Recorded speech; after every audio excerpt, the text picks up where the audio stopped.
Good morning, Standard 10 students. We had already started nutrition chapter. इसमें human digestive system मैं start कर चुकी थी, तो अगेन मैं थोड़ा एक्सप्लेन कर देती हूँ. ह्यूमन डाइजेस्टिव सिस्टम देखो, माउथ जो है, ह्यूमन डाइजेस्टिव सिस्टम माउथ से ही स्टार्ट हो जाता है. तो जो मेन पार्ट है ह्यूमन डाइजेस्टिव सिस्टम के, जो सबसे पहले तो जो एलिमेंट्री कनाल है वो क्या क्या कंसिस्ट करता है. तो बक्कल कैविटी, ओरल कैविटी जिसे कहते हैं, pharynx, oesophagus, stomach, small intestine, large intestine, ये सारे मेन पार्ट्स है एलिमेंट्री कनाल के. उसमें जो सबसे फर्स्ट जो है डाइजेशन में पार्टिसिपेट करता है बक्कल कैविटी. बक्कल कैविटी जो जिसमें lips, cheeks, gums, teeth, palate, muscles, ये सारे होते हैं जो जो पार्टिसिपेट करते हैं डाइजेशन में, हेल्प करते हैं फूड को इंटेक करने में. डाइजेशन वहीं से स्टार्ट हो जाता है. तो जो सॉफ्ट पार्ट है ओरल कैविटी का, वो कवर्ड होता है म्यूकस से, म्यूकस मेम्ब्रेन. ओरल जो है, जो माउथ का पार्ट है, वो वहाँ पे एक जो सॉफ्ट पार्ट होता है जिसे म्यूकस बोलते हैं, mucus membrane. In the oral cavity, opening of 3 salivary glands are situated. Oral cavity में ही 3 सैलिवरी ग्लैंड्स जो है वो सिचुएटेड होते हैं, और उनके जो छोटे छोटे पोर्स के थ्रू वो सालिवा सिक्रीट होते रहता है. माउथ में ही, टंग में छोटे छोटे पोर्स में सालिवा सिक्रीट होता है, और वो सालिवा जो है फूड के साथ मिलकर डाइजेशन में हेल्प करता है. फिर तिथ की बारी आती है. तिथ जो है उसे सॉलो करता है, उस सालिवा के साथ मिक्स करके उसे और ज़्यादा सॉलो कर जो 32 एडल्ट ह्यूमन बीइंग में 32 तिथ होते हैं और 16 in each jaw. The teeth are classified in on the basis of shape and function. तुम्हें ऑलरेडी पता है कि 4 टाइप के टीथ होते हैं. इंसीजर, ये premolar, incisor, canine, molar, premolar, incisor, canine. तो ये सारे हेल्प करते हैं उन्हें बाइट करने में, फूड को क्रश करने में. In human 2 sets teeth appear. The first set are the temporary called milk teeth, जो कि चाइल्डहुड के टाइम में ही वो चला जाता है. फिर सेकेंड सेट जो परमानेंट टीथ का आता है, 32 सेट्स होते हैं. तो उसके बाद बारी आती है टंग की. टंग जो है, at the floor of the buccal cavity present a musculo sensory organ, the tongue. It is covered with mucus membrane. On the surface of the tongue are present are series. जो tongue है उसके जो टंग होता है, टंग के surface पे ही बहुत सारे जो है वो उसके सेंसरी, उसमें मस्कुलो सेंसरी ऑर्गन है टंग, जिसमें जो बहुत सारे उसके सरफेस पे प्रोजेक्शन होता है, जिसे लिंगुअल पैलिपी कहते हैं या टेस्ट बड भी कहते हैं. और वो टंग जो है हेल्प करता है फूड को टेस्ट करने में, और वहीं से मैस्टिकेशन होता है फूड का. उसके बाद फूड जब टीथ और टंग से पास होता हुआ, जब और जो टंग है उसमें सॉलो होता हुआ फूड जो है वो कहाँ पहुँचता है, तो वो फिर पहुँचता है फेरिंग्स में. फेरिंग्स क्या पार्ट है, तो जैसा तुम डायग्राम में देख सकते हो, फेरिंग्स जो है माउथ में एक ओपनिंग होता है, वो उसे फेरिंग्स बोलते हैं. फेरिंग्स जो है वो एक बक्कल कैविटी में पैसेज होता है, उसे कहते हैं नेज़ल पार्ट, ओरल पार्ट और लैरिंजियल पार्ट. ये 3 जो है फेरिंग्स के को डिविजिबल करते हैं. 3 पार्ट में फेरिंग्स को डिविजिबल करते हैं. तो नेज़ल पार्ट जैसा कि तुम देख सकते हो, इस तरह से फेरिंग्स जो है, ये नेज़ल पार्ट यहाँ पे ओपनिंग होता है. उसके बाद जो है फेरिंग्स जो है उसमें लैरिंजियल पार्ट और ओरल पार्ट. तो फेरिंग्स जो है 7 ओपनिंग उसमें सिचुएटेड होता है. फेरिंग्स में 7 ओपनिंग सिचुएटेड होता है. Food from the oral cavity always passes into the opening of the oesophagus. हमेशा जो फूड जो है वो इससे पास होता हुआ यहाँ पे टू नेज़ल, टू अस्टेशियन ट्यूब, ये सारे तुम्हें अपर क्लासेस में पढ़ने हैं और ज़्यादा डिटेल से। मेनली तुम इतना जानो कि फूड माउथ पार्ट में यहाँ पे फेरिंग्स सिचुएटेड होता है, ओपनिंग माउथ पार्ट के ओपनिंग के वहाँ पे, और ये जो है अगर ये फूड पाइप से जुड़ा हुआ होता है जिसे ओइसोफेगस कहते हैं। ये इस तरह से फूड पाइप से अटैच होता है। और देखो हमारा माउथ जो है उसमें हम लोग इन करते हैं तो फूड, ऐसा नहीं कि एयर नहीं जाता है, एयर भी कुछ माउथ के थ्रू भी जाता है, ऐसा नहीं कि सिर्फ नोज़ के थ्रू ही एयर जाता है, हमारे माउथ थ्रू भी कुछ एयर जो है अंदर चला जाता है। तो एक हम फ्रंट में जो फ्रंट साइड में होते हैं वो विंड पाइप होते हैं और पीछे की तरफ फूड पाइप होते हैं। कभी कभी देखते होंगे हम लोग किसी गलत तरीके से खा लिए या लेट कर खा लिए तो खाना हमारे फंस जाता है, कभी कभी गलती से विंड पाइप की तरफ भी चला जाता है, क्योंकि वहाँ पे वो थोड़ा सा स्मॉल अटैचमेंट भी होता है, वो जिसके कारण अगर गलत तरीके से हम लोग फूड को लिए तो वो जो है वो इधर उधर विंड पाइप की तरफ भी चला जाता है और फंस जाता है। तो फूड जो है ओरल कैविटी से हमेशा पास करता है, हमेशा फूड जो है ओरल कैविटी से पास करता है। लेकिन एक्सीडेंटली अगर जो ट्रैकिया का ओपनिंग है, विंड पाइप को ट्रैकिया भी बोलते हैं, और वो ट्रैकिया से अगर जरा सा भी इंटर कर गया तो हमें कफ खांसी जैसा फील होता है और जो फूड है वो थ्रो आउट कर देते हैं हम लोग। उसके बाद फूड जब फेरिंग से होता हुआ ओइसोफेगस में जाता है, तो ओइसोफेगस जो है ये क्या है, एक मस्कुलर ट्यूब है जो कि 10 इंचेस लॉन्ग है। उसका लेंथ क्या है, 10 इंच। और ये जो है यहाँ से ये स्टोमक में जाके इसका फूड जो है पास होता है स्टोमक में। और ये जो है नेक से behind the trachea but above the vertebral column. ये जो हमारे वर्टिबल कॉलम है, हमारे चेस्ट कैविटी में वर्टिबल कॉलम्स के जो है आगे में, लेकिन ट्रैकिया जो विंड पाइप है, अभी जैसा कि मैं बता रही थी कि हमारे माउथ से एक विंड पाइप भी जाता है, तो उसके पीछे लेकिन जो वर्टिबल कॉलम है उसके आगे में ये ओइसोफेगस फूड पाइप होता है, जिसे फूड पाइप या ओइसोफेगस बोलते हैं।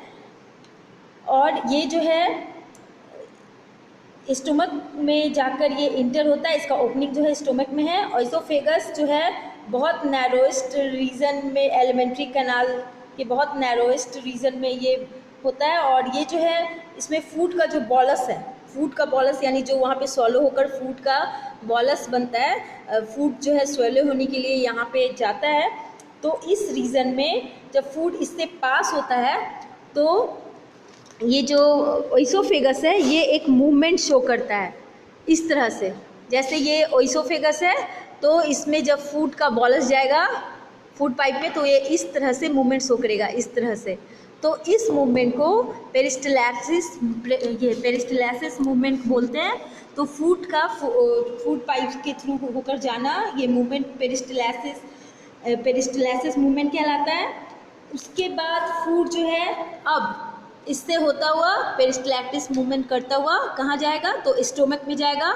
और स्टोमक में जो है फूड जो इसमें एलिमेंट्री कनाल का जो ये लोएस्ट पार्ट बिलो डायफ्राम, ये डायफ्राम होता है।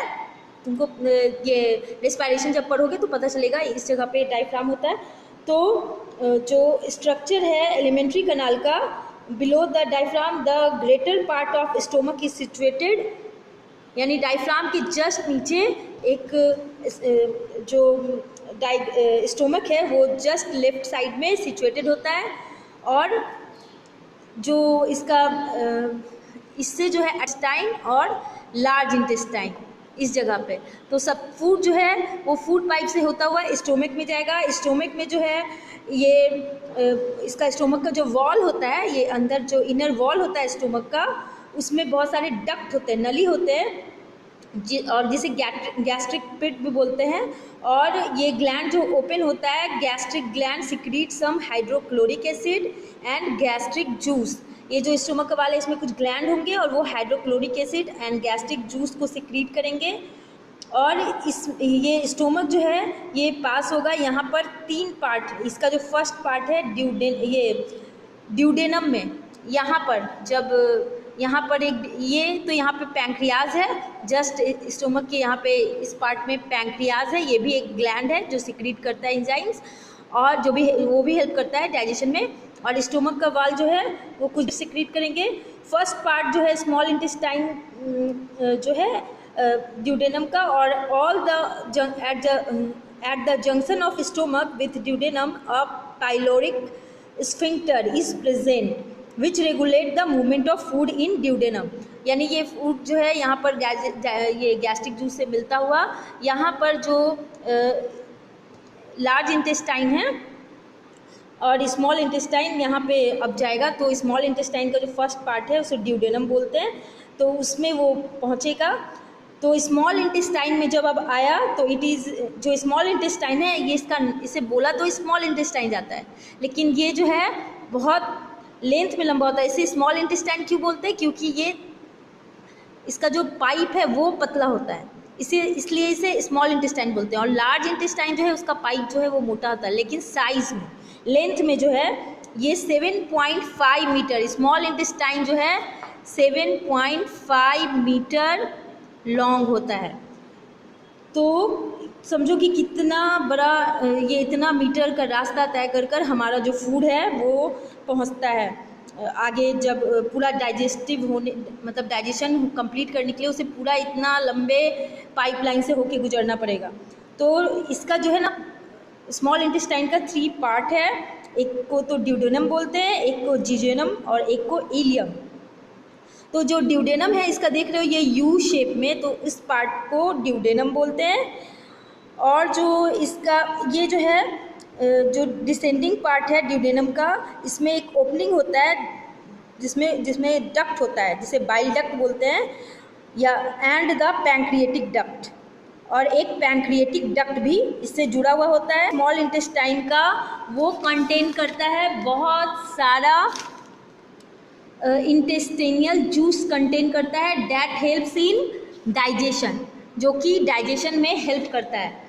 और इनर लाइनिंग जो स्मॉल इंटेस्टाइन का जो इनर लाइनिंग है, जो स्मॉल इंटेस्टाइन है उसका जो इनर लाइनिंग है उसमें बहुत जो अंदर का जो लाइन है, जो स्मॉल इंटेस्टाइन है उसके अंदर छोटे छोटा स्मॉल हेयर लाइक ये इस तरह से स्ट्रक्चर होता है, उसे विली बोलते हैं। तो जो विली है वो इसके सरफेस को इंक्रीज करता है, बढ़ाता है। ये जो विली है लचीला बनाता है, इसके सरफेस को इंक्रीज करता है। और इंटेस्टाइनियल वॉल जो है वो एब्जॉर्प्शन करता है डाइजेस्टिव न्यूट्रिएंट्स को। तो यहाँ पे जब स्मॉल इंटेस्टाइन में जाता है तो कुछ इंटेस्टिनल जूस भी इससे मिलते हैं, और विली जो है उसे क्या करता है, एब्जॉर्ब करने में हेल्प करता है। अब फूड जो है स्मॉल इंटेस्टाइन से कहाँ जाएगा, तो लार्ज इंटेस्टाइन में। और लार्ज इंटेस्टाइन में जो है यहाँ पर इलियम से ये पास होता हुआ लार्ज इंटेस्टाइन में जाएगा। लार्ज इंटेस्टाइन जो होता है इसका लेंथ होता है 1.5 मीटर। इसका जो लेंथ होता है स्मॉल इंटेस्टाइन का लेंथ होता है 7.5 मीटर, जबकि लार्ज इंटेस्टाइन का लेंथ होता है 1.5 मीटर। तो ये क्या करता है, ये जो है इसमें भी पार्ट्स है इसके, कैसिकम और vermiform appendix, colon and rectum. ये इससे यहाँ पे जाके यहाँ पे रेक्टम होता है, और फिर लास्टली जो है एनस, जिससे एक्सक्रीट हो जाता है, जो डाइजेस्टेड फूड है वो एक्सक्रीट हो जाता है। तो ये यहाँ पर जो कैल्शियम है इसका पार्ट, ये क्या करता है कि ये इसका जो स्मॉल जंक्शन है वो स्मॉल इंटेस्टाइन और लार्ज इंटेस्टाइन के बीच का है, और जो वर्मीफॉर्म अपेंडिक्स जो इससे जुड़ा हुआ होता है, जिसे जो यहाँ पे बोल रहे हैं, यहाँ पे देखो, इससे जुड़ा हुआ लार्ज इंटेस्टाइन के इस जगह पे एक जो है ना पाइपलाइन होता है जिसे अपेंडिक्स बोलते हैं। ये अपेंडिक्स जो होता है ये 1 सेंटीमीटर थिक होता है और 7 to 9 सेंटीमीटर लॉन्ग होता है। कभी कभी सुने होंगे कि अपेंडिक्स काट दिया गया, अपेंडिक्स हो जाता है जब उसमें बहुत ज़्यादा अगर हम तला भुना तेल मसाला खाते, और गैस्ट्रिक जो जूस जो है वो अपना सही से काम नहीं करता है, सही से फंक्शन नहीं करता है, तो ये अपेंडिक्स जो है उसमें घाव हो जाता है, एक तरह का उंड टाइप का हो जाता है, इसे अपेंडिक्स को काट कर निकालना पड़ता है, नहीं तो वो पॉइजनस हो जाता है। ये एक तरह का डिजीज़ है, इसीलिए कहा जाता है कि तला भुना ज़्यादा तेल मसाला ये हमारे हेल्थ के लिए अच्छा नहीं है, डाइजेशन को वो बिगाड़ता है।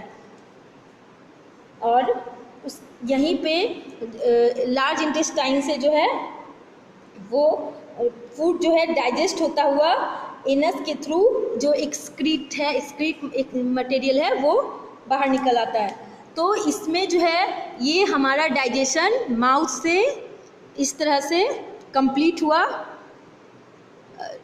तो इसमें अब कुछ डक्ट्स का कुछ जो है इससे जुड़ा हुआ, इस डाइजेस्टिव सिस्टम से जुड़ा हुआ कुछ ग्लैंड भी होता है जो कि हेल्प करता है, हमें डाइजेशन में हेल्प करता है। तो उस ग्लैंड के बारे में मैं कल डिटेल से एक्सप्लेन करूँगी। तो ये यहाँ पे तुम्हारा डाइजेस्टिव सिस्टम जो है, और इसमें एक और पार्ट है पैंक्रियाज। पैंक्रियाज जो है जो यहाँ पे है, ये पैंक्रियाज जो है ये भी एक ग्लैंड है, ये भी डाइजेशन में हेल्प करता है। तो किस इसमें पैंक्रियाज, लीवर और जो माउथ का सैलिवरी ग्लैंड है वो सारे ग्लैंड के बारे में मैं कल डिटेल से एक्सप्लेन करूँगी। ओके।